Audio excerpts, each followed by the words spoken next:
As Denise spoke to you briefly, we had the Moyer Fountain, which this picture Dan made is a replica, miniature-sized image of it. It was erected here at this location, right in the middle of the intersection.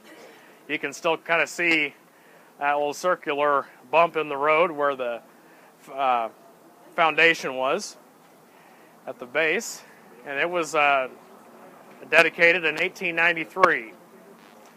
It was donated by Mr. Moyer, who was a pioneering grain dealer, very famous in Gibson City. The library is named after him. He paid $1,000 to a group out of Chicago to design this statue. The person on the statue right at the top was known as Hebe, H-E-B-E. And it faced south, so as you came into Gibson City you could see it. The statue was 15 feet tall, 7 feet wide at the base. Down below it had, facing the north and the south, it had two horse troughs. So if you're riding your horse into town, they could stop and get a drink. Someone asked about these. These are some gargoyles, we think, here. The statue was 15 feet tall, so a little bit taller than I am, actually quite a bit taller than I am. But the two lamps here, I told our first group that they were gas. That's not correct. It was an incandescent electric light bulb. And those two lights, of course, facing east and west.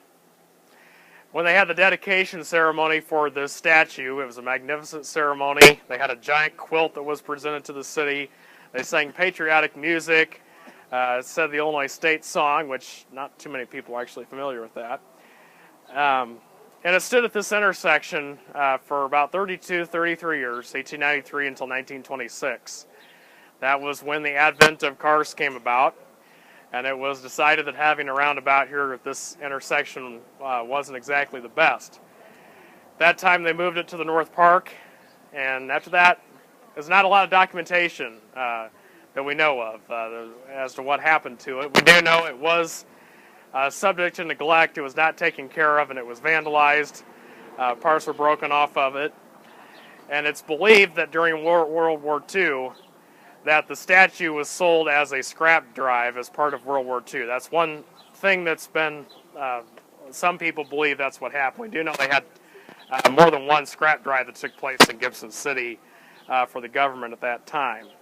Now, parts of the statue were later on. There was a doctor in Gibson City, and some of you could remember it. They had parts of the statue. I'm not quite sure which part of it was in the front window.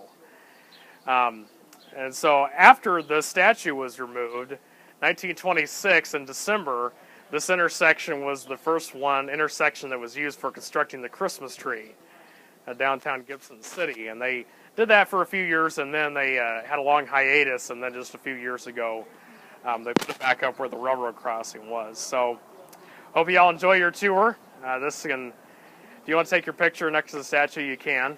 But this is the Moyer Fountain. What was the monument made of?